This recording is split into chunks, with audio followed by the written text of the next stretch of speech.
बागेश्वर धाम में घर बैठे अर्जी कैसे लगाएं? बागेश्वर धाम सरकार वाले गुरुदेव जी यानी श्री धीरेन्द्र कृष्ण शास्त्री जी ने स्वयं इस विधि को बताया है। कोई भी व्यक्ति इसका प्रयोग करके बागेश्वर धाम में घर बैठे अर्जी आसानी से लगा सकता है। आगे हमने यह विधि दी हुई है। हेलो गाइस, चैनल को सब्सक्राइब जरूर कर देना और वीडियो को लाइक कर देना। आप ध्यान से इसे सुनने और सच्चे मन से अपनी अर्जी लगाएं। घर पर सर्वप्रथम आपको एक लाल रंग का कपड़ा लेना है और उसके साथ में एक नारियल लेना है। फिर एक कागज पर अपनी अर्जी लिखकर उसे उस नारियल व कपड़े से बांध देना है। मंत्र बोलना है ओम बागेश्वराय नमः। इस मंत्र की पूरी एक माला आपको करनी जपनी है।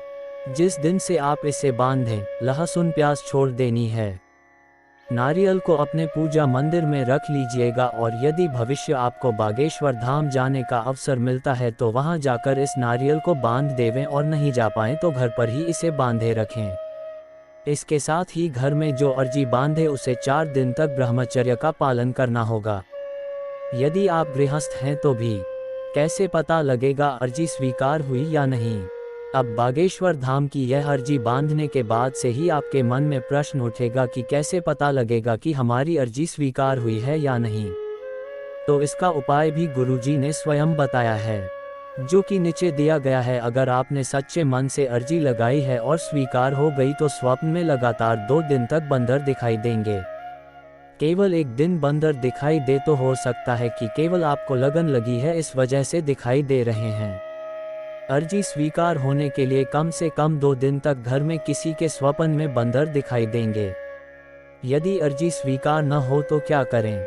अब अर्जी लगाने का और वह स्वीकार होगी तो कैसे पता चलेगा, ये तो आपने जान लिया। मगर अब आपके मन में यह प्रश्न उठ रहा होगा कि अर्जी स्वीकार नहीं हुई तो क्या? चलिए इसका भी समाधान हम आपको बता देते हैं। यदि आपकी अर्जी स्वीकार नहीं हुई, यानी कि स्वप्न में बंदर नहीं दिखाई दिए, तो फिर से मंगलवार को यही उपाय कीजिए। 2-3 बार यह विधि दोहराइए। यदि मन में विश्वास है तो आपको टोकन मिल जाएगा। नहीं तो जहां भी आपके आसपास कहीं दरबार लगता है तो बालाजी स्वयं आपको बुलाकर आपकी अर्जी स्वीकार कर लेंगे।